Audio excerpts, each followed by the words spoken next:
कृष्णात् कीर्तन गान नर्तन परौ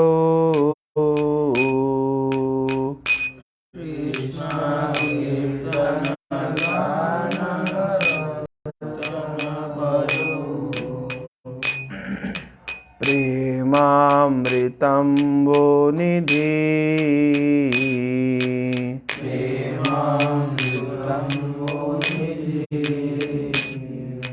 धीरा धीर जना प्रिया प्रिय करो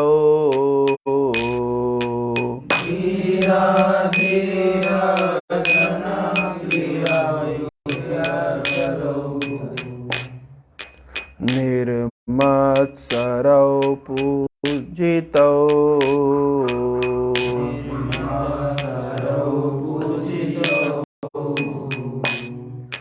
श्री चैतन्य कृपा भरो भुवि भुवो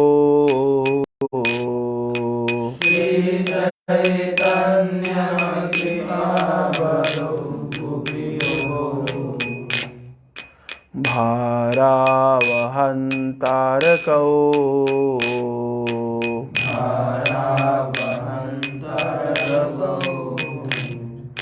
वन्दे रूप सनातनो रघुजुगौ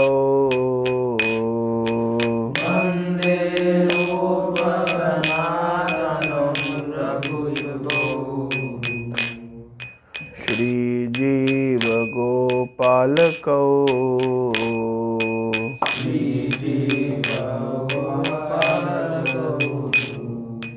कृष्णात् कीर्तन गान नर्तन परौ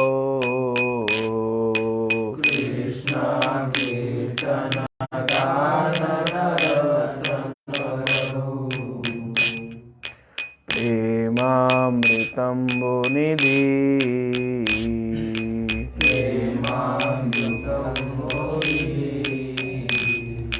धीरा धीर जना प्रिया प्रिय करो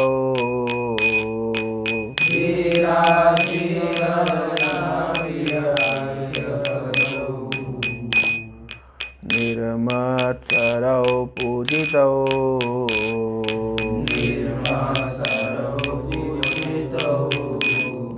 श्री चैतन्य कृपा भरो भुवि भुवो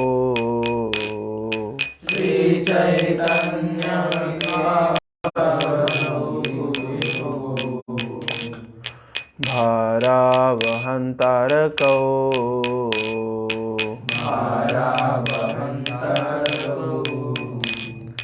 वन्दे रूप सनातनौ रघुजुगौ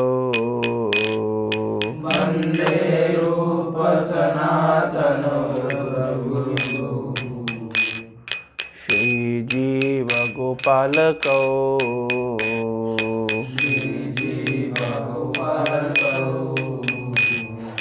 नाना शास्त्र विचार नैक निपुणौ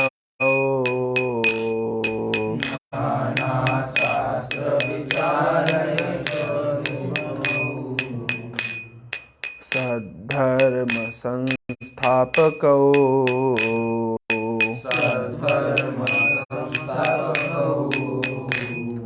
लोकानामितकारिणौ त्रिभुवने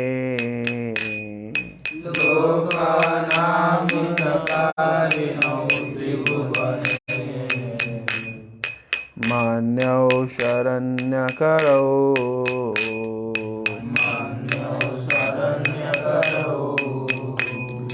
राधा कृष्ण पदारविंद भजना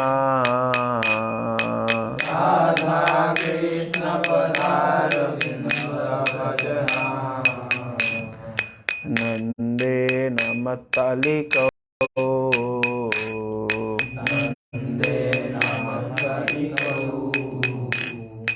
वन्दे रूप सनातनो रघुजुगौ वन्दे रूप सनातन रघुयुगौ श्रीजीव गोपालकौ श्रीजीव गोपालकौ श्री गौरांग गुणानुवर्णन विधौ श्री गौरांग गुणानुवर्णन विधौ श्रद्धा समृद्धन्वितौ श्रद्धा समृद्धौ पापोतापनिकृन्तनौ तनुभृताम्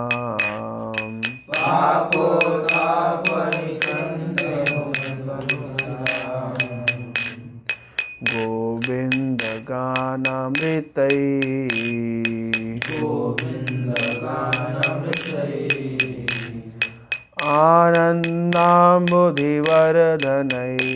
आनन्दाम्बुधिवर्धनैकनिपुणौ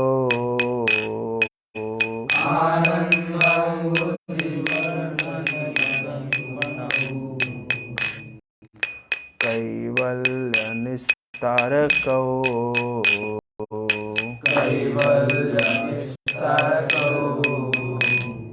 वन्दे रूपसनातनौ रघुजुगौ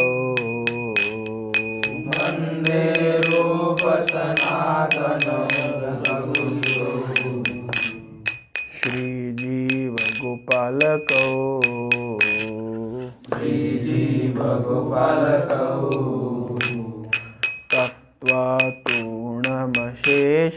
तत्त्वातूर्णमशेषमण्डलपति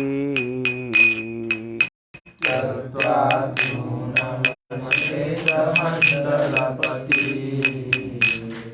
श्रेणिं सदा तुच्छव श्रीणं सदा तुच्छव भूत्वा दीनगणेशकौ करुणया भूत्वा दीनगणेशकौ करुणया कौपीनकण्ठाश्रितौ कौपीनकण्ठस्थितौ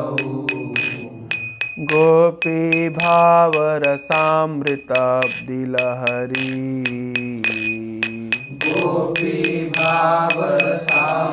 गोपीभावरसामृतविलहरी कल्लोलमग्नौ मुहुः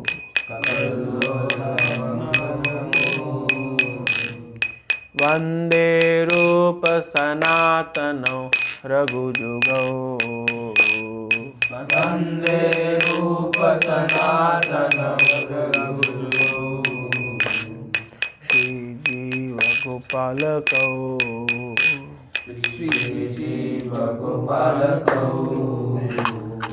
कूजत कोकिल हंस सारस गणा पूजत कोकिल हंस सारसगणा कीर्णे मयूरकुले कीर्णे मयूरकुले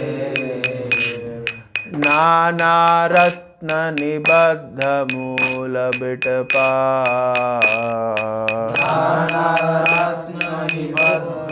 नानारत्ननिबद्धमूलबिटपा श्रीयुक्तवृन्दावने श्रीयुक्तवृन्दावने राधाकृष्णमहर्निशं प्रभजतौ राधाकृष्ण महर्निशं प्रभजतौ जीवार्थदौ जौ मुदा जीवतदौ यमुदा वन्दे रूपसनातनौ रघुजुगौ वन्दे रूप सनातन रघुयुगौ श्रीजीव गोपालकौ श्रीजीव गोपालकौ संख्यापूर्वक नाम गाननतिभिः प्रशंसा पूर्वक नाम गान रति कालावसानि कृतौ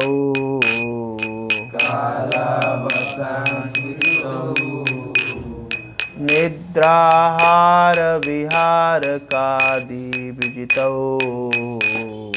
निद्राहार विहार कादि विजितौ चात्यन्त दीनौ चयो चात्यन्त दीनौ चयो राधा कृष्ण गुणा स्मृतिर्मधुरिमा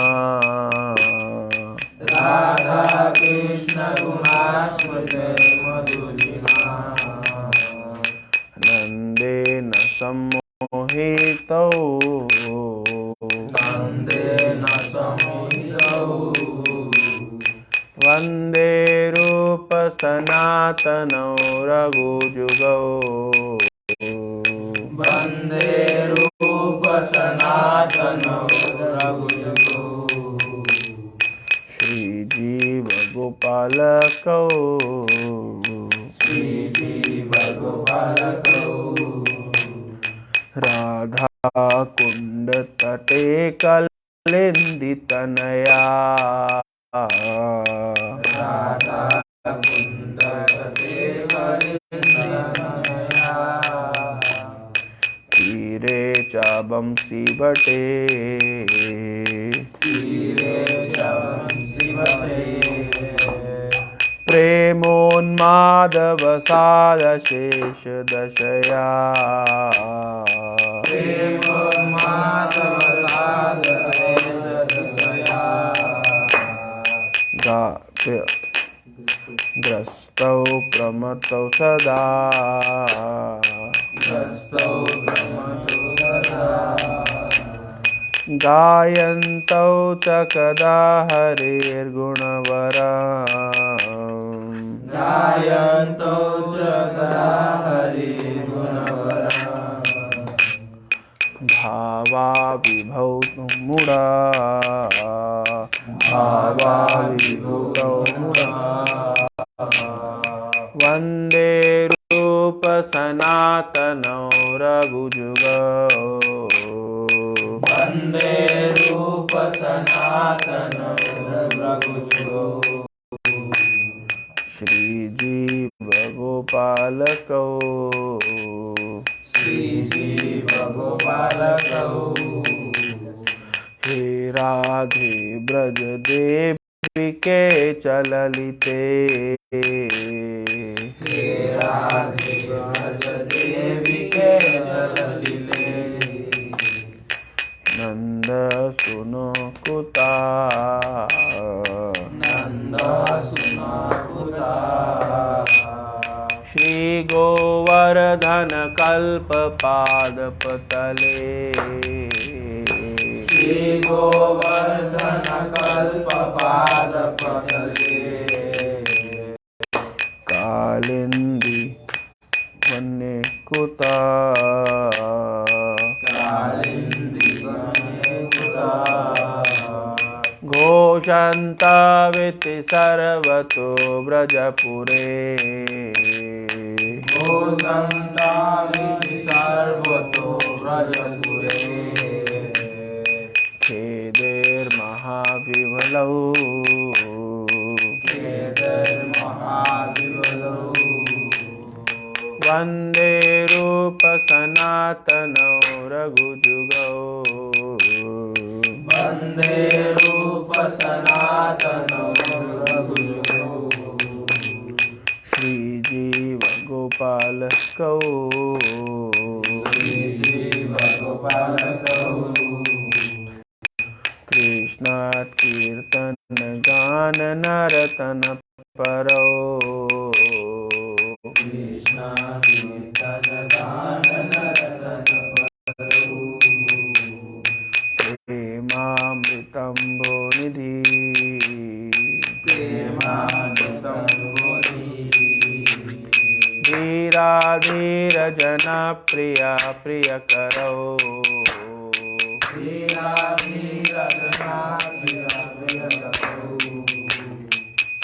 धीराधीर जन प्रिय प्रिय करो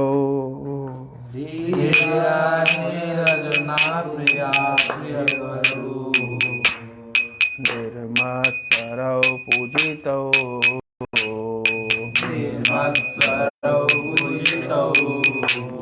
श्री चैतन्य कृपाभरौ भुवि भुवो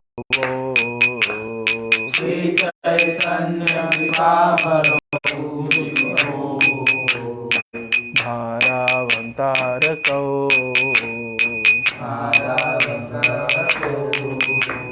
वन्दे रूप सनातनौ रघुजुगौ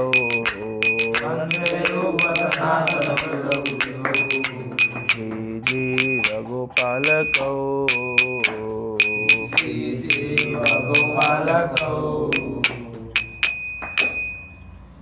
हरे कृष्ण। तो यह है षड गोस्वामी अष्टकम। मतलब षड गोस्वामी कौन कौन से गोस्वामी?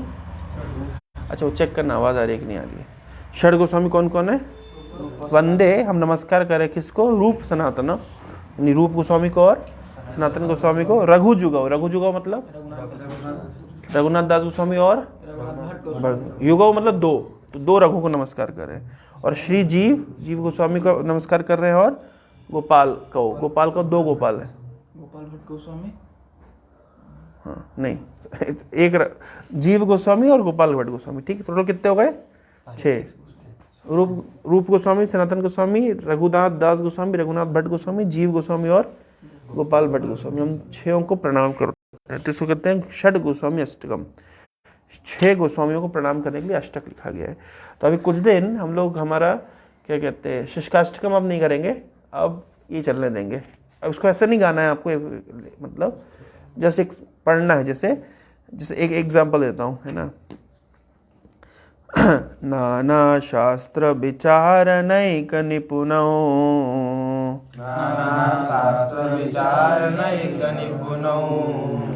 सद्धर। एक्चुअली एक लाइन में लेंगे तो और अच्छा होगा, मैं गाता हूँ।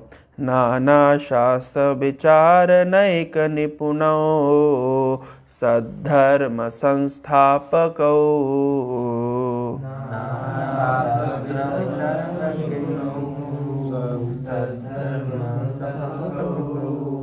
लोकानां हितकारिणौ त्रिभुवने, मान्यौ शरण्याकरौ।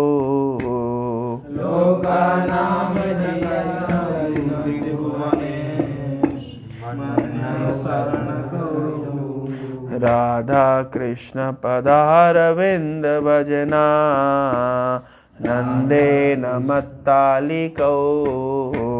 राधा कृष्ण पदारविंद भजना, नंदेन मत्तालिकौ। वंदे रूप सनातनौ रघुजुगौ, श्रीजीव गोपालकौ। वंदे रूप सनातन रघुयुगौ, श्रीजीव गोपालकौ। जैसे शुष्काष्टकम पढ़ते हैं तो एक साथ ही पढ़ जाते हैं, तो एक साथ आप इसको गा सकते हैं ऐसे ही, जिस तरह मैंने गाया। गाना जरूरत नहीं, मृदंग करताल की जरूरत नहीं, ऐसे ही, है ना। तो थोड़ा 2-4 दिन लगेगा उसको वर्ड्स के साथ एक्वेंटेड होने में, लेकिन फिर वो हो जाएगा इजीली, है ना। तो इससे क्या होगा, आप लोगों को शुष्काष्टकम सबको याद हो गया है, तो इसे महीना भर इसको करेंगे तो ये भी याद हो जाएगा। इसे चेंज करते रहना चाहिए। इससे क्या होता है कि अलग अलग स्त्रोत याद जाते हैं ना। फिर आप कहीं खड़े होकर के 2-4 संस्कृत में श्लोक बोल दिए और भारी पंडित है,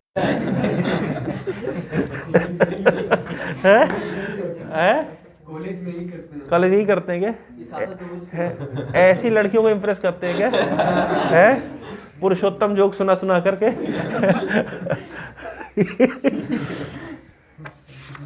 क्यों पंकज, यही स्ट्रेटेजी की तुम्हारी है?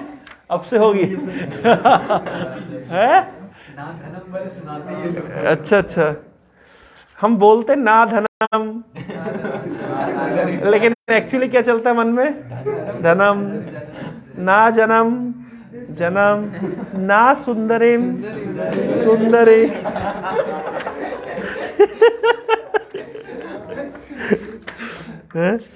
अच्छा नहीं चलता, बता, झूठ मत बोलो, सच बताना है। फिर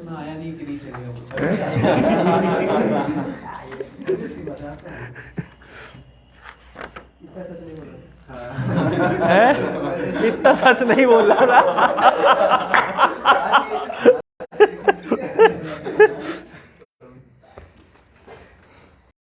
हमारा भी नहीं आया अभी तक। प्रयास कर रहे हैं। तो बहुत दिन से लोकनाथ गोस्वामी के विषय में हम सुन रहे थे, अभी हम थोड़ा सनातन गोस्वामी के पास चलते हैं।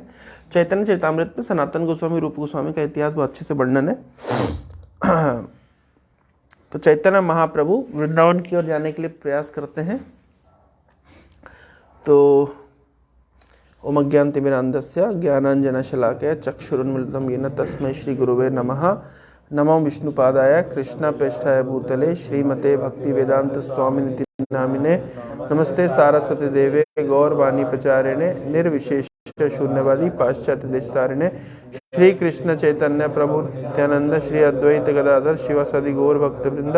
हरे कृष्णा हरे हरे हरे राम राम राम हरे हरे। तो चैतन्य महाप्रभु वृंदावन की ओर जा रहे हैं।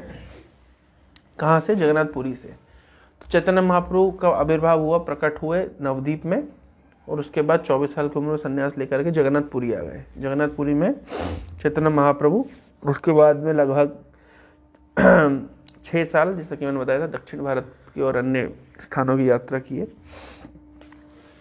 और कॉन्स्टेंटली फिर उसके बाद 18 साल पुरी में उन्होंने निवास किया।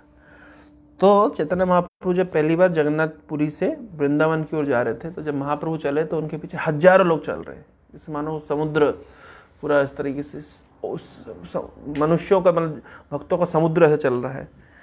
तो लेकिन अचानक से चैतन्य महाप्रभु जाना था झारखंड से होते हुए, लेकिन महाप्रभु ने रास्ता बदल दिया और महाप्रभु चले गए बंगाल, और वहाँ गए रामकेली तक, है ना। रामकेली एक स्थान है बंगाल में। तो चैतन्य महाप्रभु थे और उनके साथ हजारों लोग चल रहे थे, है ना। पहले ज़माने में ऐसे लोग चलते थे, चल के निकल जाते थे। उस समय कोई इस तरह सुविधा नहीं देखते थे। जैसे कि मैंने एक बार बताया था कि लाइफ इतनी कॉम्प्लेक्स नहीं थी, है ना। तो लोग तीर्थ भ्रमण करने के लिए निकल जाया करते थे। उनको इतना टेंशन नहीं रहता था कि चला जाऊंगा तो 2-4 महीने छुट्टी ले लूँगा तो नौकरी से निकाल देंगे। उस समय इस कॉन्सेप्ट नहीं था। सिंपल लाइफस्टाइल थी लोगों की। और भक्त लोग कमाते थे कि भाई उतना कमा लें कि जीवन निर्वाह हो जाए, जिससे भगवान का भजन कर सकें, है ना। तो भगवान का भजन करना प्रायोरिटी था, तो इसलिए लोग निकल जाया करते थे। तो चैतन्य महाप्रभु से निकल गए हजारों लोग। जब रामकेली पहुँचे तो रामकेली ये कैपिटल है महाराज नवाब हुसैन शाह की, बंगाल में जो राजा थे, है ना।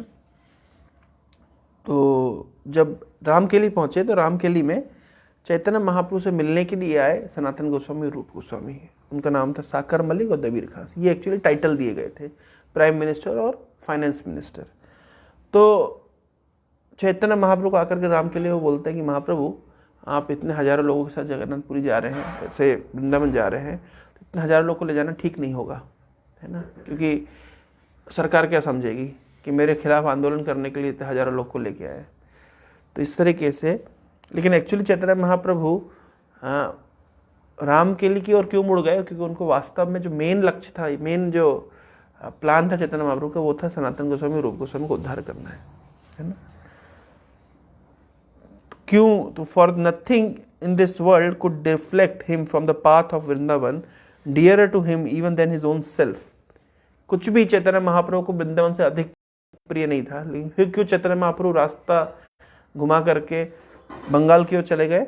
The attraction was the meeting with Amardev and Santosh Dev, the 2 brothers who were the ministers of Hussain Shah.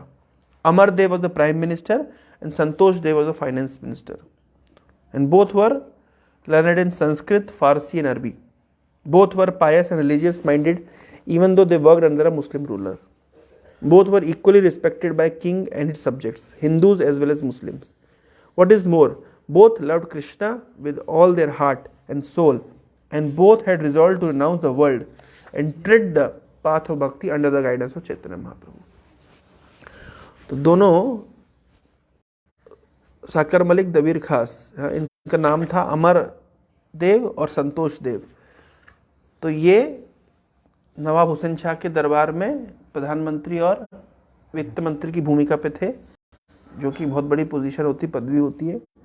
लेकिन दोनों के अंदर एक कृष्ण भक्ति भक्ति की आग प्रज्वलित हुई थी, और दोनों ही चैतन्य महाप्रभु के निर्देशन में भक्ति करना चाहते थे, संसार को टाटा बाय बाय कह करके कृष्ण भक्ति प्रचार प्रसार में लगना चाहते थे। आप में से कितने लोग संसार को टाटा बाय बाय कह के कृष्ण भक्ति प्रचार में लगना चाहते हैं? जबरदस्ती कर रहा हूँ क्या मैं? तुम्हारी इच्छा नहीं है? कृष्ण भक्ति प्रचार करना चाहते हैं प्रभु जी, लेकिन जो संसार को टाटा बाय बाय नहीं करना चाहते हैं ना। है नहीं, हमारा क्वेश्चन है संसार को टाटा बाय बाय करके कितने लोग प्रचार करना चाहते हैं? नहीं, संसार को टाटा बाय बाय नहीं करना चाहते हैं।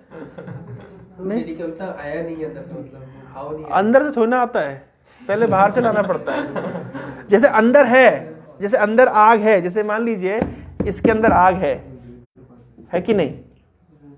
कब आती बाहर? जब वो आग बाहर से उसको मतलब प्रज्वलित करते हैं तो अंदर की आग बाहर निकल आती है, तो अंदर तो आग है। कृष्ण भक्ति नित्य सिद्ध कृष्ण प्रेम साध्य कबू नय, श्रवण आदि शुद्ध चित्त कर हृदय। सबके हृदय में वो कृष्ण भक्ति की आग है, वैसा कोई नहीं जिसके हृदय में नहीं है, कम या ज्यादा सबके हृदय में आग है। वो तो बस उसको बाहर निकालना है। मैं तो कभी किसी को नहीं बोलूँगा कि घर संसार करो, कोई लाभ नहीं है। जो जीवन इस्कॉन में ब्रह्मचारियों का है वो तो राजा महाराजाओं का भी नहीं होता है।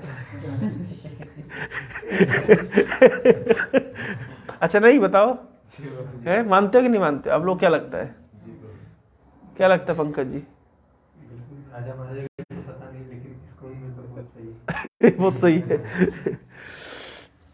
चैतन्य महाप्रभु के जमाने में जब लोग सबको छोड़ के वृंदावन जाते थे, रूप गोस्वामी सनातन गोस्वामी, तो लिखा ना यहाँ पे आ रहा है, तक्त्वा तूर्णम अशेष मंडलपति श्रेणीम सदा तुच्छवत। छोड़ दिया तक्त्वा, और तूर्णम मतलब तुरंत छोड़ दिया, बहुत देर नहीं लगाई। तक्त्वा तूर्णम, और क्या थे ये? अशेष मंडलपति, बहुत बड़े बड़े पदवी पे थे। श्रेणीम सदा तुच्छवत, तुच्छवत छोड़ दिया। और क्या? भूत्वा दीन गणेश कौ करुणया कौपीन कंथाश्रित। कौपीन और कंथाश्रित, कंथा मतलब होता है कंबल, जैसे कंथा, कंथा कहते हैं ना उड़िया में, कहते हैं कंथा। और कोपिन मतलब जो पहनते हैं इस तरह, कोपिन। साधु लोग जो अंडरवेयर पहनते हैं तो कोपिन कहते हैं, लंगोट। तो कोपिन और कंथाश्रित, तो श्रेणी मतलब अशेष मंडलपति। और अभी किस चीज में संतुष्ट हो गए? कोपिन और कंथा में। तो उस जमाने में तो कोपिन कंथा में संतुष्ट हो जाते साधु। आजकल लोग तो, इस्कॉन के साधुओं का स्टैंडर्ड काफी हाई है, नहीं? तो इस मतलब साधु बनना है तो सबसे अच्छा इस्कॉन में साधु बन जाओ, नहीं? पहले जमाने में पैदल चलना पड़ता साधु में। कितने बार एग्जांपल देता हूँ, आजकल कार में चलते साधु। नहीं, केवल इस्कॉन में सुविधा अवेलेबल है, बाकी जगह इतनी सुविधा नहीं है।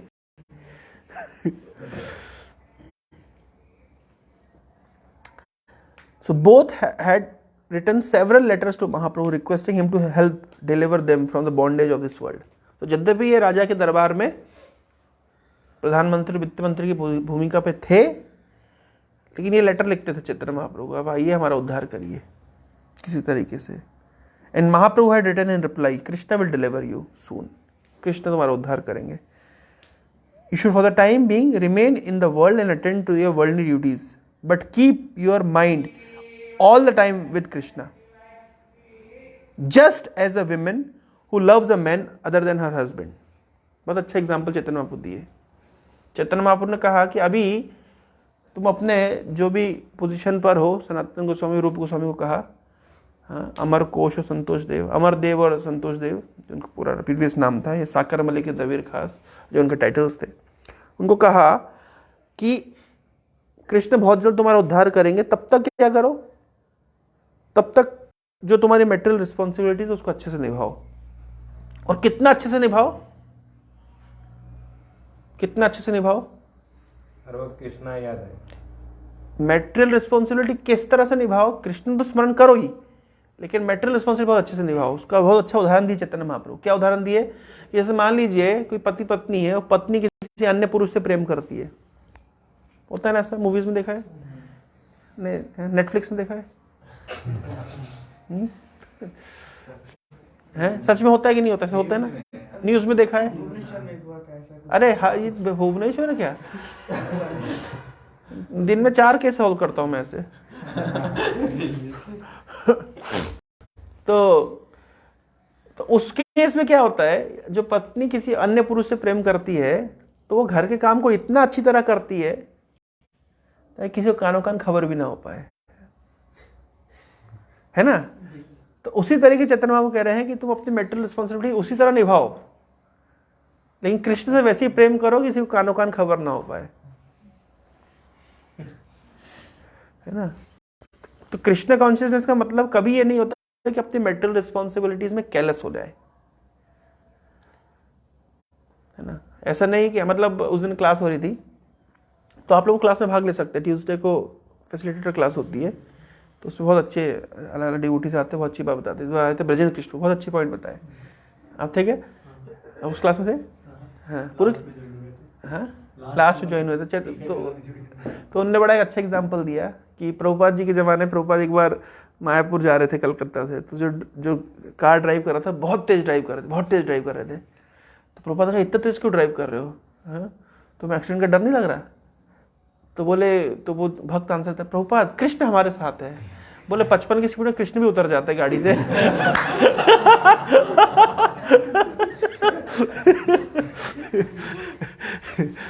तो कहने का तात्पर्य ये है कि हम इररिस्पॉन्सिबली एक्ट करेंगे और बोलेंगे कृष्ण तो है, तो ये नहीं चलेगा, है ना? हम पढ़ाई लिखाई नहीं करेंगे, हम तो भक्त हैं, कृष्ण तो साथ है ही, कृष्ण, हाँ हम कृष्ण की भक्ति करने के लिए पढ़ाई को हम कॉम्प्रोमाइज कर रहे हैं, तो ये बोल करके हम नहीं चला सकते। तो Krishna, being Krishna conscious does not mean that we become careless towards our material responsibilities, है ना? जैसे भक्त लोग, ब्रो जी अच्छा एग्जाम्पल दिए, बोले भक्त लोग सिग्नल तोड़ देंगे, है ना? तो सिग्नल, उनको लगता है कि भक्तों के लिए सिग्नल नहीं है, सिग्नल तो सामान्य व्यक्ति के लिए है, बद्ध जीवों के लिए। हम तो भक्त हैं, इस्कॉन वाले, हमारे लिए रेड सिग्नल नहीं है। तो पुलिस पकड़ नहीं लेती जब तक, तब तक अकल नहीं आती। जब पुलिस पकड़ ली, वो क्यों रेड सिग्नल नहीं देखा? बोले रेड सिग्नल देखा था, आपको नहीं देखा था।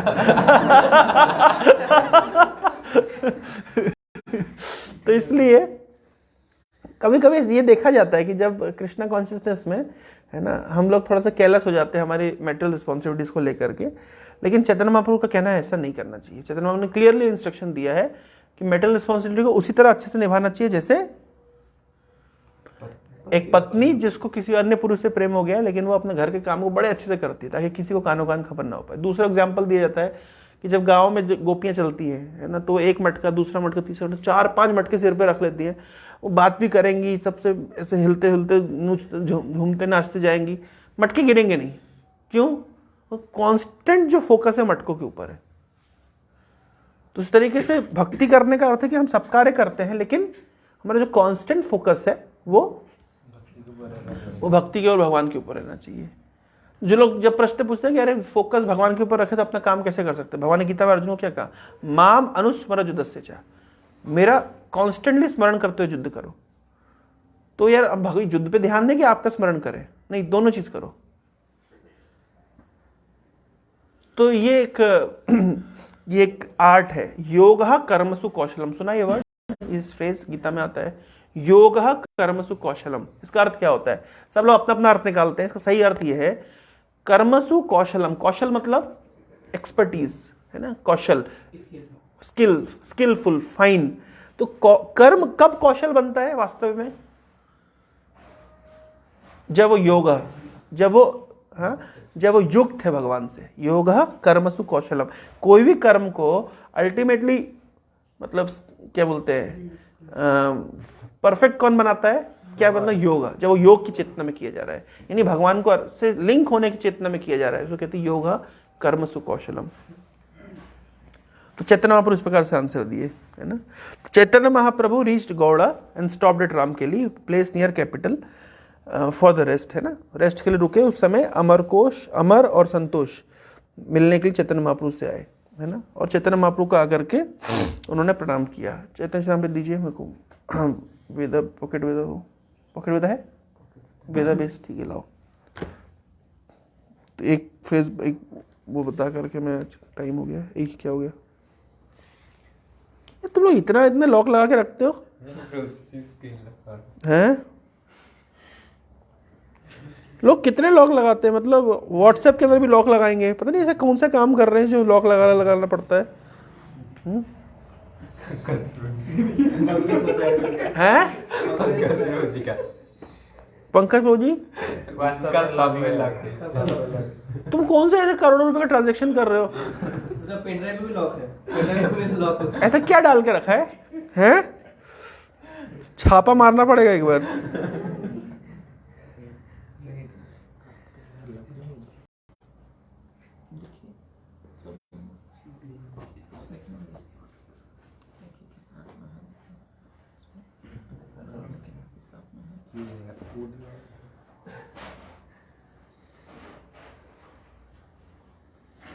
तो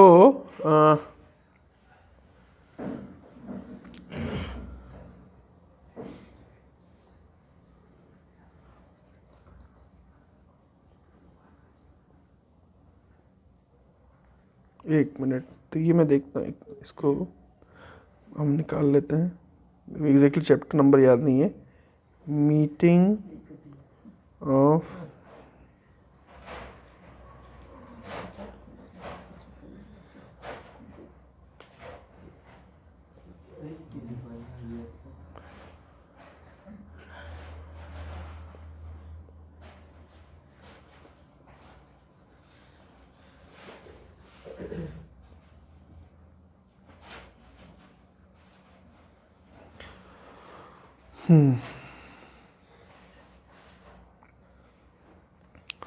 तो एनीवे मुझे एग्जैक्टली फर्स्ट चैप्टर कौन सा चैप्टर में याद नहीं आ रहा है देखना पड़ेगा मैं बता दूंगा आप लोग को तो जब चैतन्य महाप्रभु राम के लिए में एक मिनट चलिए अभी खोज लेते हैं वेदाभ्यास में गए चैतन्य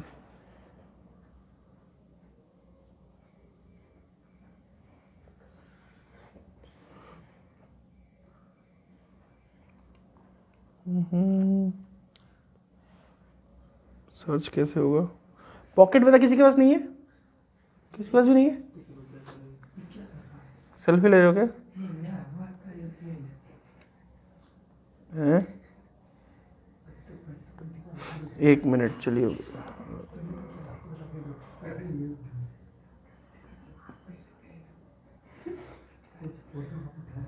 इनमें से कौन सा इनमें से कोई भी नहीं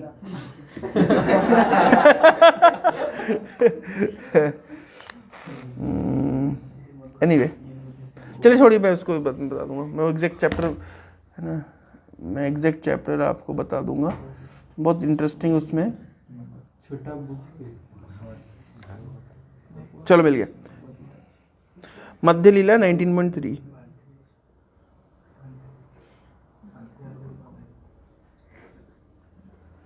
हाँ मिल गया मध्य लीला 19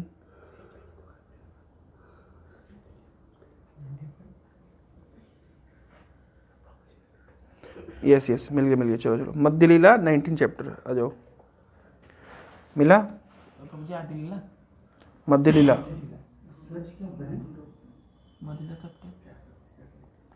chapter 19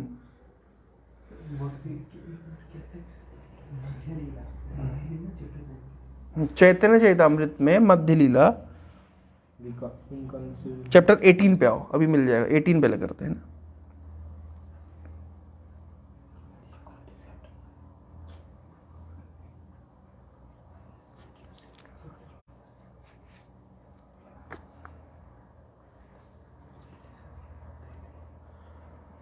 Rescuing the Lord from the sea. ना मध्य लीला Lord Chaitanya from Mahaprabhu's visit to Sri Vrindavan.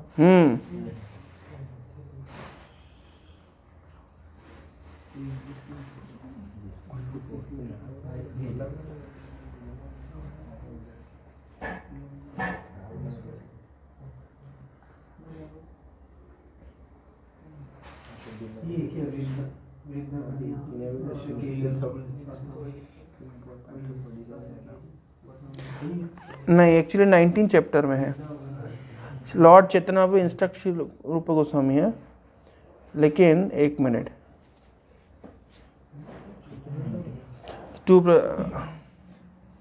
ठीक है मिल गया।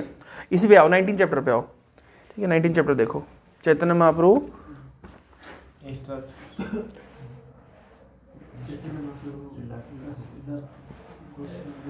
सो आफ्टर मीट, थर्ड श्लोक बोल रहा हूँ, after meeting Shri Chaitanya Mahaprabhu in the village of Ramkeli, ठीक है, the brothers Rupak and Sanatana return to their homes, वापस जाते हैं, ठीक है।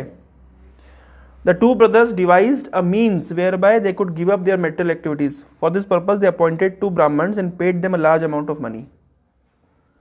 कैसे घर छोड़ा इन लोगों ने, देख लीजिए, सुन लीजिए, काम आएगा। The Brahmanas performed religious ceremonies and chanted the holy name of Krishna so that the two brothers might attain shelter of the lotus feet of Shri Chaitanya Mahaprabhu very soon. तो ब्राह्मणों को लगा दिया उन्होंने कुछ मंत्र पढ़ने के लिए ताकि चैतन्य महाप्रभु की कृपा को बहुत जल्द प्राप्त हुए। At this time, Shri Rupa Goswami returned home, taking with him large quantities of riches loaded in boats. तो सबसे पहले उन लोग के बीच में आपस में डिस्कशन हुआ, रूप गोस्वामी सनातन गोस्वामी के बीच में, कि पहले कौन रिजाइन करेगा।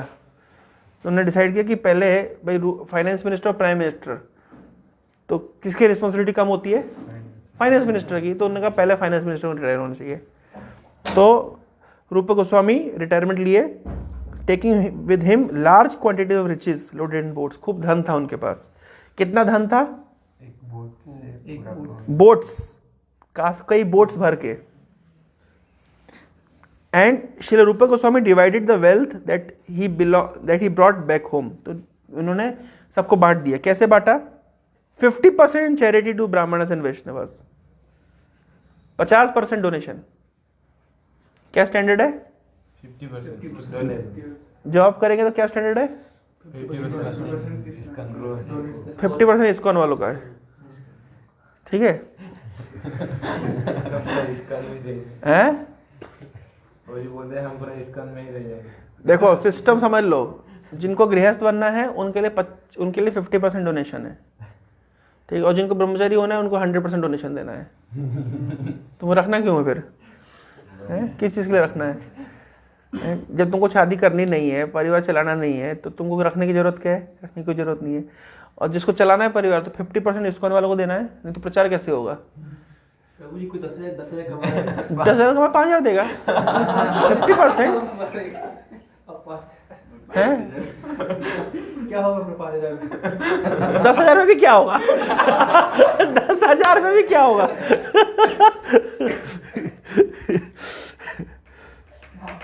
जी कौन बड़े थे, रूप गोस्वामी या सनातन? सनातन गोस्वामी बड़े है ना। तो 50% तो charity Brahmin and Vaishnavas and 25% to relatives के रखा है ना।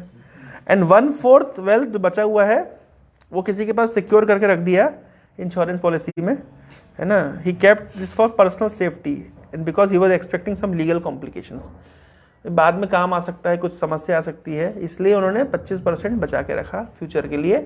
क्या बोलते हैं उसको, इंश्योरेंस करके रखा, हेल्थ इंश्योरेंस या कोई है लाइफ इंश्योरेंस, कुछ हो जाए तो काम आ जाए। So he deposited 10,000 gold coins, which were later spent by Sanatana Goswami in the custody of local Bengali grocer, है ना। 10,000 और सिक्के सेव करके रखे ताकि बाद में सनातन गोस्वामी, क्योंकि जब भाग के आएंगे तो जरूरत पड़ेगा। Shri Rupa Goswami heard that Chaitanya Mahaprabhu returned to Jagannath Puri and was preparing to go to Vrindavan through the forest. Shri Rupa Goswami sent, anyway, तो ये रूप गोस्वामी की मीटिंग पे इस पूरा चैप्टर है ना। तो इस तरीके से अभी मैं पहले बताऊंगा कि ये लोग रूप गोस्वामी को तो कोई समस्या नहीं हुई, मतलब चैतन्य महाप्रभु से मिलने में जाने में। क्यों? क्योंकि रूप गोस्वामी छोटे भाई थे कंपैरेटिवली। एक्चुअली चैतन्य दोनों के बीच में आपस में डिस्कस हुआ, रूप गोस्वामी और सनातन गोस्वामी के बीच में क्या डिस्कशन हुआ कि कौन पहले जाएगा, तो भाई रूप गोस्वामी पहले जाएंगे। क्यों? क्योंकि उनकी रिस्पॉन्सिबिलिटीज कम है अपेरेंटली, एक बात। दूसरी बात है कि ये जाएंगे तो ये संभाल लेंगे कुछ समय तक, सनातन गोस्वामी संभाल लेंगे। और रूप गोस्वामी उनके छोटे भाई अनुपम वल्लभ के साथ में चले जाते हैं चैतन्य महाप्रभु के साथ भेंट करने के लिए। चैतन्य महाप्रभु फिर उनसे प्रयाग में मिलते हैं और उन्होंने 10 दिन तक चैतन्य महाप्रभु उनको भक्ति का ज्ञान देते हैं, है ना। तो सनातन गोस्वामी कैसे छोड़ते हैं, कैसे जाते हैं? तो सनातन गोस्वामी कुछ दिन जब रूप गोस्वामी चले जाते हैं तो फिर आपस में उनका कम्युनिकेशन लेटर के थ्रू होता है। अब सनातन गोस्वामी ने एक प्लान बनाया कि भाई मैं कैसे छोड़ूंगा। तो ये सिक लीव ले लिए सबसे पहले तो, है ना। सिक लीव लेकर के घर में बैठे, और घर में बैठे क्या करते थे? चैंटिंग करते थे, भागवत का चर्चा होती थी। तो बहुत दिन हो गए, जा नहीं रहे। तो राजा ने क्या सोचा कि भाई किसी को भेजना चाहिए। जब किसी को भेजा तो जो व्यक्ति जिसको भेजा था वो आकर के बोलता है राजा को, कह रहे तो सब सही है, स्वास्थ्य तो इनको ठीक है, ये बैठ के वहाँ पे भागवत कथा कर रहे हैं। तो राजा खुद आता है कि तुम चलो और तुम वापस से अपनी रिस्पॉन्सिबिलिटीज़, तुम्हारा ऑलरेडी भाई तो भाग गया है, तुम अकेले बचे हो और तो बहुत इंपॉर्टेंट हो मेरे लिए। तो प्रभुपाद एक अच्छा कोट देते हैं। प्रभुपाद कहते हैं कि इनफैक्ट मुस्लिम रूलर्स भी हिंदू मंत्री रखते थे, क्योंकि मुसलमानों पर भरोसा नहीं कर सकते थे। क्योंकि मुसलमानों का इतिहास ऐसा रहा है ना कि वो मतलब अपने लोगों को ही मार देते थे। सम्राट अशोक तो लगभग हिंदू को रखे थे। हाँ, सम्राट अशोक तो बहुत पहले हो गए। अकबर, क्योंकि उनको पता है कि उन लोग का चरित्र ठीक नहीं है मुसलमानों को, उनको पता ये बात, इसलिए वो रखते नहीं थे, वो भरोसा नहीं कर सकते। तो नवाब हुसैन शाह भी सनातन गोस्वामी रूप गोस्वामी को रखता था, तो भरोसा नहीं कर सकते थे।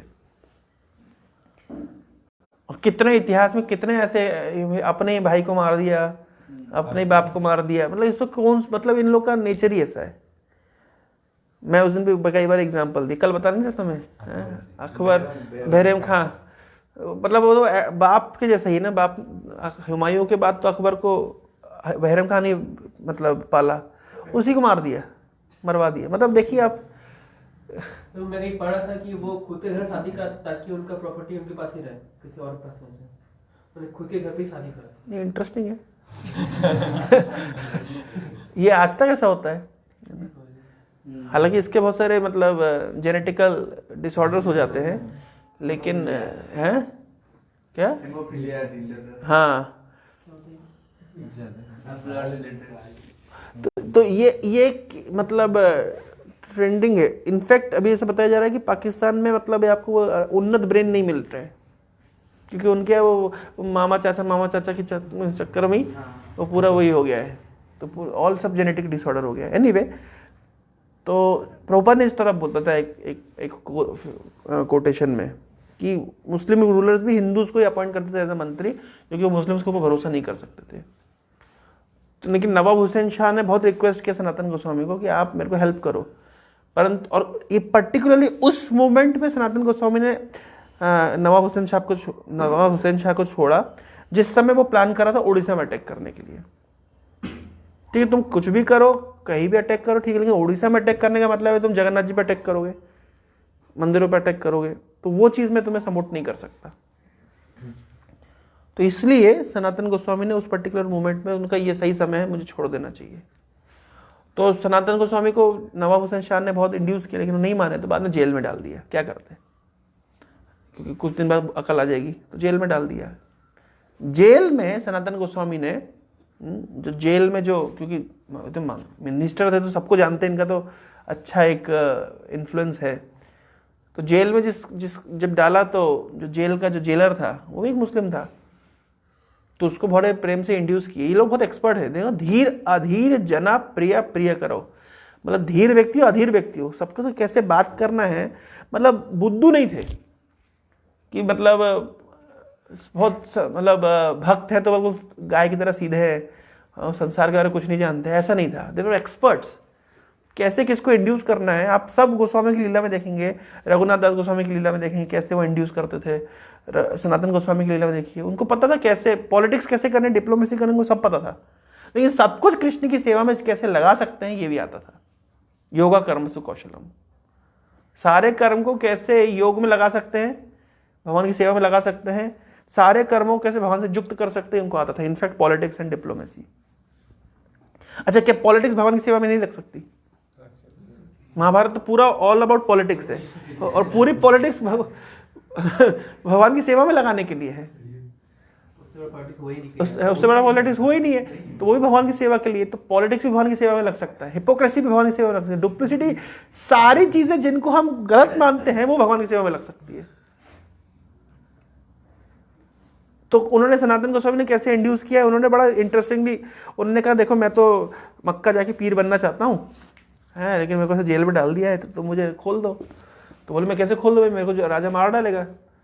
बोले नहीं, वो बोला कि मैं सुबह वो क्या कहते हैं फ्रेश होने के लिए गया था, है ना, और वो बढ़िया बंधी हुई थी, तो गंगा में स्नान करने के लिए क्या कहते हैं डुबकी लगाई, तो फिर बाहर ही नहीं निकला।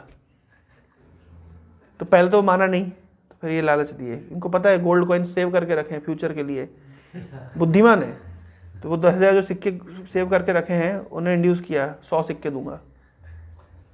100 सिक्के कौन मानता है, 500 दूंगा, 1000 दूंगा, 200 दूंगा, 2000 दूंगा, ऐसा करके 5000 सिक्के दूंगा, ऐसे करके बढ़ाते गए, क्योंकि उनको तो पता था कि बिक जाएगा। और आज से थोड़ा ना पता है, वो तो पहले भी कई बार बिका होगा। इस तरीके से इंड्यूस करके जेल से भाग गए, और जेल से भागने के बाद में तुरंत वहाँ पे निकल गए और चैतन्य महाप्रभु से मिलने के लिए ये चैतन्य महाप्रभु उस समय वाराणसी में थे, तो वाराणसी तक की यात्रा तय करी। तो वो यात्रा कैसे तय करी, उस दौरान क्या क्या हुआ, और कितना इंटेलिजेंटली लोगों से मिले, सनातन गोस्वामी, रूप गोस्वामी क्या क्या कंट्रीब्यूशन है, कौन कौन से शास्त्र लिखे, हाँ, और किस प्रकार से उन्होंने तीर्थों का उद्धार किया, वृंदावन की खोज करी, ये सब आने आगे हम समझेंगे। पर इतना आप समझ लीजिए, एक दो चीज़ जो लेसन जानने योग्य है। पहली चीज़ कि कोई छोटे मोटे आदमी नहीं थे, एक प्राइम मिनिस्टर, एक फाइनेंस मिनिस्टर, बहुत बड़ी पदवी पे, बहुत कंफर्ट जोन, लेकिन उन्होंने भगवान की सेवा के लिए सब कुछ छोड़ने के तत्पर थे। एक चीज़ मतलब, क्योंकि चैतन्य महाप्रभु के मिशन में, आंदोलन में योगदान देने के लिए उनका एक बहुत ही तीव्र आग्रह था। दूसरी बात यह है कि वो, अच्छा, आप लोग ऐसे प्रश्न बोलते हैं, ऐसे बोलते हैं कि नहीं प्रभु जी, हम लोग बहुत बड़ा मिशन में कंट्रीब्यूट कर सकते हैं अगर हम एक अच्छी पोजीशन पे रहेंगे। तो इसको काट दिया ना सनातन गोस्वामी ने। अच्छी पोजीशन पे रह करके अगर आप प्रचार कर सकते थे तो क्यों उन्हें प्राइम मिनिस्टर की पोजीशन छोड़ी? सब लोग ऐसे नहीं बोलते, मैं भक्ति तो करना चाहता हूँ, प्रचार करना चाहता हूँ, अच्छी पोजीशन पे रहूंगा ना तो ज़्यादा प्रचार कर पाऊंगा। लेकिन कहने की बात है, आपको इतना फ्रीडम ही नहीं मिलेगा प्रचार करने का। अगर प्रचार करना है किसी का, उन्हें प्रचार करने का उत्साह है, तो फिर तो वो तथाकथित पोजीशन उसके लिए डेट्रीमेंटल है, क्योंकि वो उतना फ्रीडम मिलेगा। कोई व्यक्ति मेरे को 2-4 दिन पहले बोला, प्रभु जी मैं टीचर बनना चाहता हूँ, टीचर बन के मैं प्रीचिंग करूँगा स्टूडेंट्स को।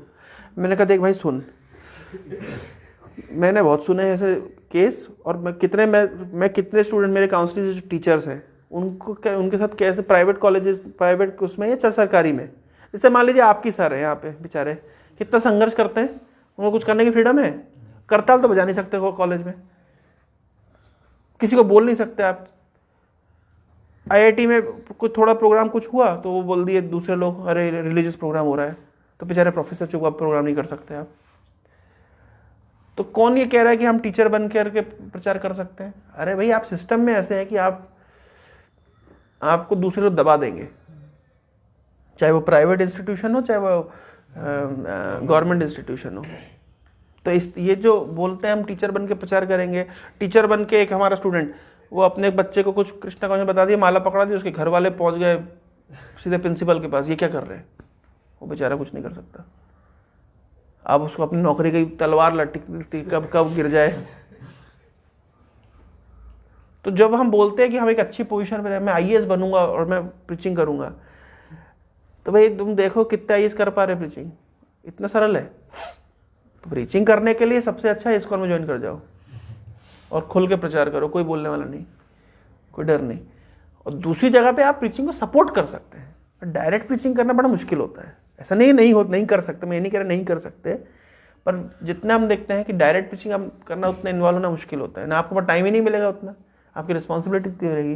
तो प्रीचिंग करने के लिए लोग प्रश्न पूछते हैं, एक कॉमन प्रश्न पूछा जाता है, हम लोगों से भी प्रश्न पूछा जाता है कि मतलब आप तो जॉब करते हुए ISKCON को सपोर्ट कर सकते थे, तो आपने फुल टाइम ज्वाइन करने की जरूरत क्या था? अरे भाई, जॉब करते समय हम थोड़ा पैसा देते, 5,000 10,000 रुपये महीने का डोनेशन दे देते थे, कि 20,000 की 50,000 दे देते थे, परंतु उस धन का क्या करेंगे अगर प्रचार करने वाला व्यक्ति कोई नहीं है तो। मैं ये नहीं कह रहा कि इस्कॉन में धन की आवश्यकता नहीं, धन तो आ जाता है।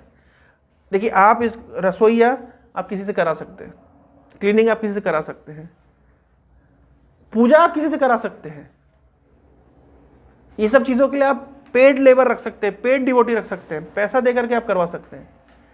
लेकिन प्रचार करवा सकते हैं पैसा दे करके, क्लास दिलवा सकते हैं पैसा दे करके, भक्ति में कल्टीवेट करवा सकते हैं, काउंसलिंग करवा सकते हैं पैसा देकर, नहीं करा सकते। इसके लिए आपको मैन पावर चाहिए जो डेडिकेटेड है, जो उस तरीके से ट्रेंड है। तो इसलिए केवल पैसा देना एक सोसाइटी में बाकी संस्थाओं में क्या होता है, बाकी लोग पैसा देना पसंद करते, पैसा दे देते हैं। अरे पैसा देके क्या होगा? भगवान को आपका पैसा नहीं चाहिए, भगवान को आप चाहिए। यानी आप इतना क्वालिफाई बनिए और इस तरह का स्केड्यूल रखिए, टाइम रखिए कि आपके पास सफिशिएंट समय हो दूसरे को कृष्ण भक्ति देने का, नरिश करने का। जैसे पार्थ प्रभु को हम देख सकते हैं, पार्थ प्रभु जॉब करते हैं लेकिन साथ साथ में प्रचार में मदद कर रहे हैं, तो ये एक अच्छा प्रोस्पेक्टस है। तो इस तरह का कोई जॉब चुने, इस तरह का कोई ऑक्यूपेशन चुने जहाँ पे हमको एटलीस्ट इतना समय मिले कि हम खुद की प्रैक्टिस ठीक से कर सकें, कुछ लोगों को इंस्पायर कर सकें। आज ये छोटा सा जो आप लोग का सेटअप है, पार्थ प्रभु ने कितनी मेहनत से इसको बनाया, कितने लोगों को लेकिन इसमें कृष्ण कॉन्शियसनेस को रिलीज करने का, अप्रिशिएट करने का, सुनने का, समझने का अवसर मिल रहा है। वो तो जॉब करते करते कर रहे हैं ना। तो ये भी एक अच्छा प्रोस्पेक्ट है। तो हमारा लाइफस्टाइल मतलब इतना कॉम्प्लिकेटेड ना होए कि हमको प्रचार करने के लिए अवसर ना मिले। और अभी भी हम लोग कॉलेज में रहते हुए भी हम अपने फ्रेंड्स को इनवाइट कर सकते हैं प्रोग्राम्स के लिए, क्लासेस के लिए। ये बाद में अवसर नहीं आएगा। जितना आप लोग विद इन कॉलेज में रह करके प्रीचिंग कर सकते हैं, उतना बाहर जाने के बाद करना मुश्किल है। अभी तो अपने फ्रेंड्स को बता सकते हैं, इनवाइट कर सकते हैं, इंस्पायर कर सकते हैं, जोड़ सकते हैं। बाद में कितने लोग को जोड़ेंगे? अभी हर व्यक्ति को प्रश्न पूछना चाहिए अपने आप से, पिछले 6 महीने में कितने लोगों को भक्त बनाया, कितने लोगों को इंस्पायर किया, कितने लोग को माला पकड़ाई, फिर क्या कर रहे हैं? तो जी हम क्लास में बच्चों को बोलते हैं लेकिन वो इस्कॉन के विरुद्ध चला जाता है। अरे तो क्या हो गया? तुम सेल्समैन की तरह हो।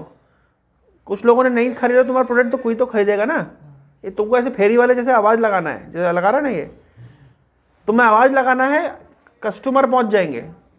हर व्यक्ति तुम्हारे प्रोडक्ट को अप्रिशिएट नहीं करेगा, कुछ तो करेंगे। एक कोई व्यक्ति दुकान खोलता है तो क्या सोच के खोलता है कि 1000 कस्टमर आएंगे? नहीं, वो सोचता है कि मेरे दिन में 5 कस्टमर आ जाए तो मेरा हो गया।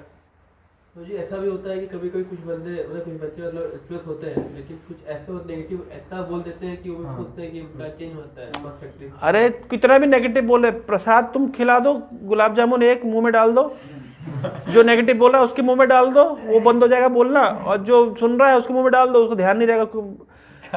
ट्रिक सीखो ना, ट्रिक। ये तो बहुत पुरानी बातें हो गई, लोग नेगेटिव बोलते हैं इस्कॉन के बारे में। आजकल कौन इस्कॉन के बारे में नेगेटिव बोलता है भाई? आजकल जितनी हवा इस्कॉन की चल रही है उतनी कहीं की नहीं चल रही है। सब जगह जितनी आजकल हवा इस्कॉन की चल रही है, मायानुकूल नभावस्ते, भगवान की तरह अनुकूल हवा चला जा रही है, उतना जितना ट्रेंड में आज इस्कॉन है उतना कुछ भी नहीं है। अभी अवसर का लाभ नहीं उठाएंगे तो कब उठाएंगे ये बताइए?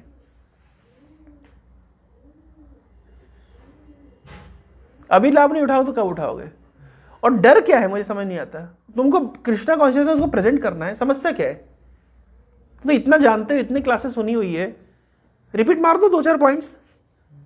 और हमारे पास जितना नॉलेज कंटेंट है, जितना हम सुन के, मैं आपको एक चीज बता रहा हूं, आप लोग बाद में पछताओगे, आप लोग इंटरव्यू में पछताओगे, क्योंकि आप लोगों ने होमवर्क नहीं किया। आपने सुना बहुत कुछ लेकिन नोट्स कभी बनाए नहीं। चलो वो छोड़ो, नोट नहीं बनाए, आपने इतना सुना, लेकिन अभी आपको मैं खड़ा कर दूंगा तो आप कुछ नहीं बता पाओगे। तो अब आपको इंटरव्यू वाला जो एक दिन क्वेश्चन इंटरव्यू पूछेगा आपसे तो आपको बड़ी शर्म लगेगी, मेरे को तो कुछ आ नहीं रहा, जबकि आपके पास इतनी सारी नॉलेज है जो दूसरे किसी के पास नहीं है, तो आप लोगों ने सुना है। क्यों? क्योंकि आपने नॉलेज को प्रोसेस नहीं किया। सुनना ही कब सफिशिएंट नहीं होता है। जैसे मान लीजिए आपको पॉइंट्स बनाना चाहिए। आप एक बात बताओ, हर दिन आप 1 पॉइंट सीखो, दुनिया छोड़ दो, 1 पॉइंट सीखो, तो साल में कितने पॉइंट होंगे आपके पास? 65 छोड़ दो, 300 तो होंगे। 300 पॉइंट मतलब समझते हो? आप किसी व्यक्ति से मिले, कहीं पे भी किसी भी प्रोग्राम में खड़े हो गए, किसी इंटरव्यू में है, या किसी भी कोई भी पॉलिटिशियन से या एडमिनिस्ट्रेटर से या कोई भी किसी से भी आप मिलते हैं, आपके पास आपके कोश में 300 पॉइंट्स है, तो उस पूरी सभा में सबसे वाला ज्ञानी व्यक्ति कौन है? तो सामने इंप्रेस नहीं हो जाएगा? अब आप बोलो आपके 300 पॉइंट के छोड़ 3 पॉइंट भी नहीं होते, क्यों? क्योंकि नोट्स नहीं, उसको नोट नहीं किया, उसको प्रोसेस नहीं किया, आपने प्लान नहीं किया कि अरे मैं इस व्यक्ति मुझे ऐसा पूछेगा तो मैं, जैसे मैं टॉपिक से अलग चला गया, लेकिन मैं ऐसे ही होमवर्क करता हूँ। जैसे मान लीजिए आपको नॉन वेज के ऊपर बोलना है, वेज नॉन वेज, वेज खाना चाहिए नॉन वेज खाना चाहिए, अरे आप तो मन में 5-6 पॉइंट बना लो, नॉन वेज क्यों नहीं खाना चाहिए, point number 1, point number 2, point number 3, point, answer ऐसे तो लिखा जाते हैं ना। अब मन में एसेस कर लो, अब जहां खड़े हो गए आप बोल सकते हो कृष्ण भगवान है, 5 पॉइंट बना लो, भगवान निराकार नहीं साकार है, 5 पॉइंट बना लो, इस्कॉन जेन्युइन है, 5 पॉइंट बना लो, हम वास्तविक परंपरा, 5 पॉइंट। 5 पॉइंट मन में सोच के रखो कि जहां मिल जाएगा उसको वो चिपका देंगे।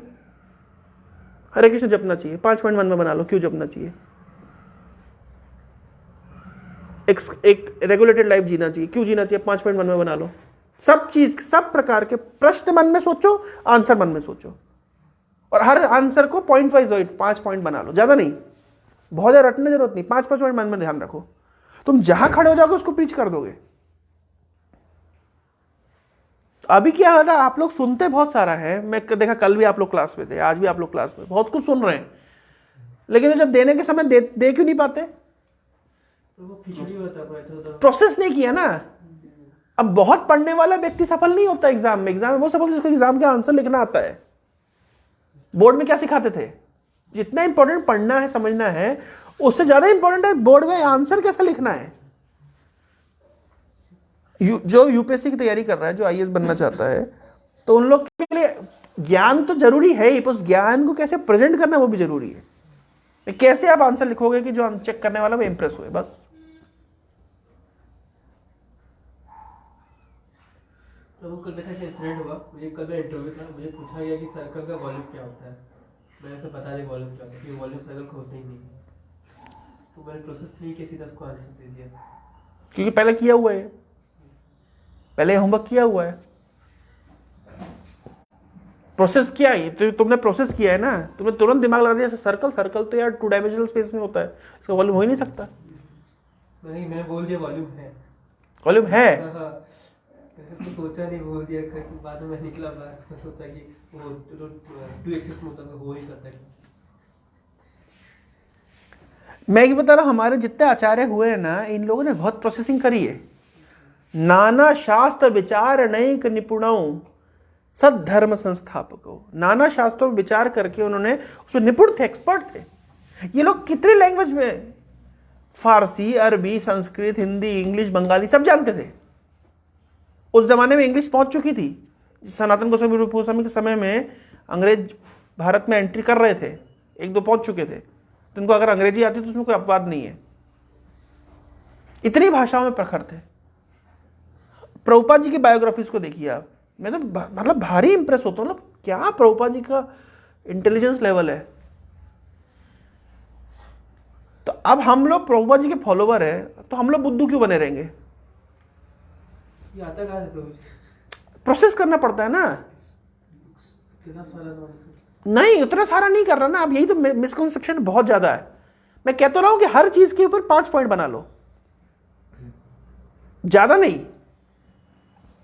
कोई भी चीज के ऊपर आप एनालाइज करके मिनिमम 5 पॉइंट, सॉलिड पॉइंट खोज लो, डिस्कस कर लो, याद रख लो उसको, बस। डेमोक्रेसी अच्छी है या मोनार्ची अच्छी है? प्रोपर ने बोला हुआ है, आप 5 पॉइंट सोच लो, क्या किसके क्या प्रोज एंड कॉन्स है। अब कहीं भी खड़े होकर बोल पाओगे।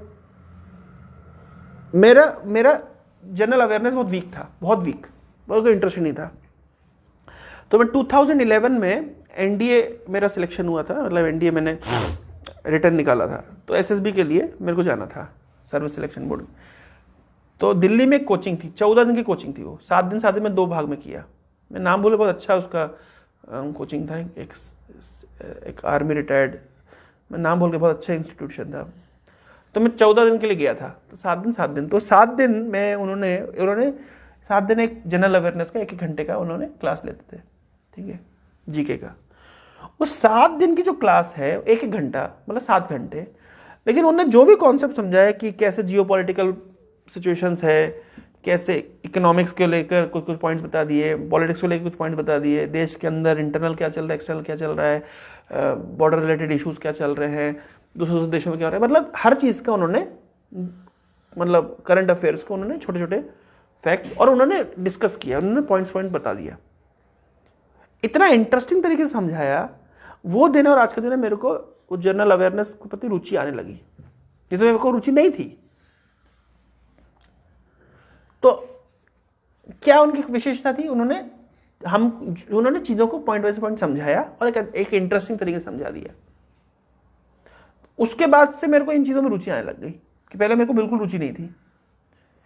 तो अब उसका रिजल्ट ये है कि अब मैं अगर कहीं आपको प्रेजेंटेशन देना है, आप एक प्रीचर हो, आपको दुनिया में, देश दुनिया में क्या चल रहा है आपको पता नहीं है, तो आप कैसे सस्टेन करोगे? लोग आपको मूर्ख समझेंगे। प्रभुपाद को सब पता था, प्रभुपाद को पता है पॉलिटिक्स में क्या चल रहा है, प्रभुपाद को पता है कि इकोनॉमिक्स में क्या, फाइनेंस कैसा हो रहा है, प्रभुपाद को एवरीथिंग का ज्ञान है। आप उनके देखिए तो थोड़ा थोड़ा होमवर्क करना पड़ेगा। अगर आपको ये हर चीज में काम आता है, भक्ति में काम आता है ये, मतलब और मेटेरियली भी आपको सस्टेन करने काम आता है। भोंदू बन के नहीं रह सकते आप, स्मार्ट बनना पड़ेगा। नहीं तो लोग कहेंगे यार इस्कॉन वाले बुद्धू है, इस्कॉन वाले तो स्मार्टेस्ट होने चाहिए ना। प्रभुपाद देखिए कितने की छोटी छोटी चीज पे ध्यान देते थे। प्रभुपाद ने गिरिराज महाराज को कहा, मैं पढ़ रहा था, you must dress nicely, dress up nicely, अच्छे से कपड़े पहनो। प्रभुपाद को बोलना चाहिए तुम साधु हो, विरक्त रहो। चैतन्य महाप्रभु ने कहा भाल ना खाई बे, भाल ना परी बे, बहुत बहुत मतलब ऑपुलेंट भोजन नहीं करना चाहिए और बहुत ऑपुलेंट कपड़े नहीं पहनने चाहिए। प्रभुपाद कह रहे हैं भोजन भी अच्छा करो, कपड़े भी अच्छे पहनो। उल्टी बात बोल रहे प्रभुपाद। प्रभुपाद को पता है कंटेम्प्रेरी जगत में क्या चाहिए। प्रभुपाद कहा you must first dress then address.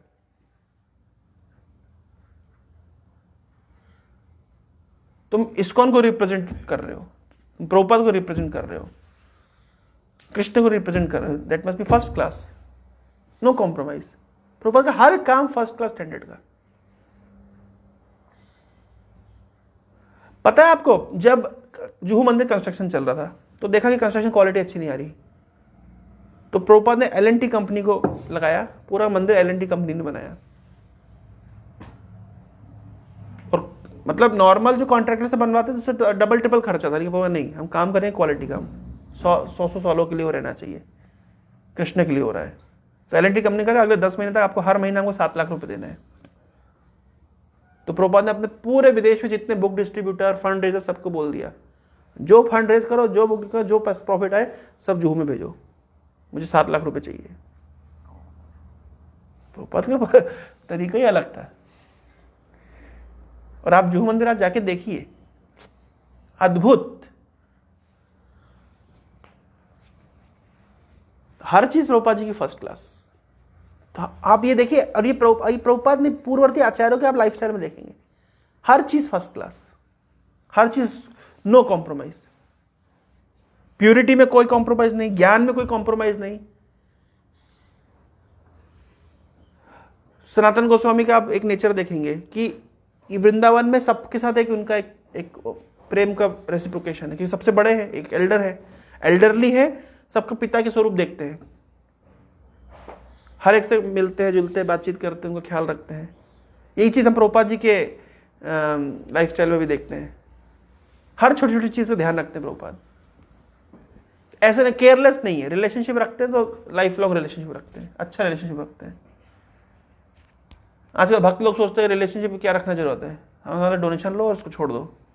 ऐसा थोड़ी ना होता है। प्रभुपाद जी कितना ख्याल रखते थे, कोई लाइफ मेंबर अगर किसी मंदिर में जाएगा, कोई जाएगा, प्रभुपाद पूरा उसको ख्याल रखते थे, तो खाने वाने की सुविधा हुई कि नहीं हुई, रुकने की अच्छी व्यवस्था है कि नहीं है। क्यों? साधु को क्या मतलब है ये सब करने की? प्रभुपाद एक जेंटलमैन है। प्रभुपाद ने कहा, इस प्रभुपाद से किसी ने पूछा कैसे पता चलेगा कि आपका शिष्य है, he must be a first class gentleman. हर चीज़ में। मैं हजारों एग्जाम्पल ऐसे दे सकता हूँ, जो मैं पढ़ रहा हूँ, मैं पढ़ता हूँ। और दूसरी बात है, आपने कहा ना कि क्वालिटीज़ कैसे आती है, उसका एक और तरीका होता है। आप महान आचार्यों की बायोग्राफीज को पढ़िए, और विशेष रूप से कंटेम्प्रेरी आचार्य की, जैसे प्रभुपाद जी की और प्रभुपाद जी के शिष्यों की। अब वो बायोग्राफीज पढ़ करके उस आपको रियलाइज होगा, वो जिस चीज से आप एसोसिएट करते हैं ना, वो गुण हमारे अंदर अपने आप आ जाते हैं।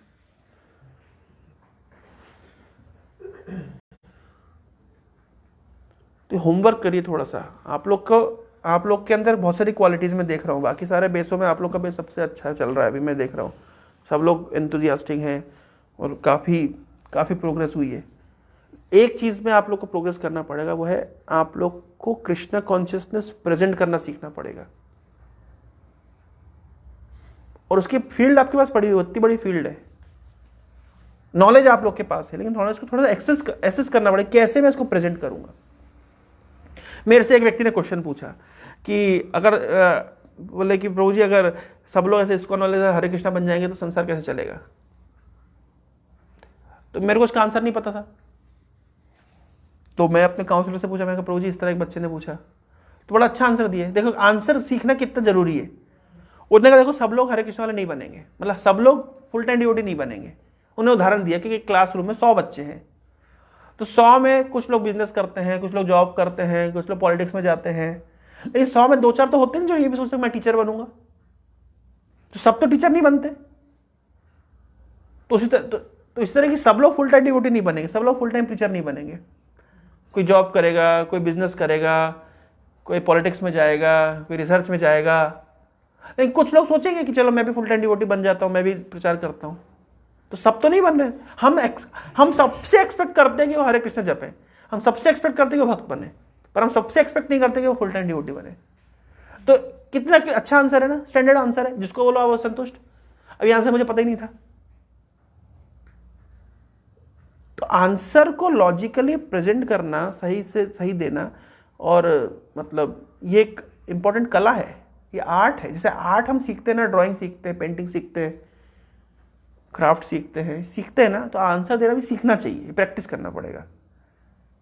अपने आइडियाज होना सफिशिएंट नहीं, आइडियाज को सही तरीके से प्रेजेंट करना, फेज बाय फेज, कौन सी चीज़ पहले बोलनी है, कौन सी चीज़ बाद में बोलनी है।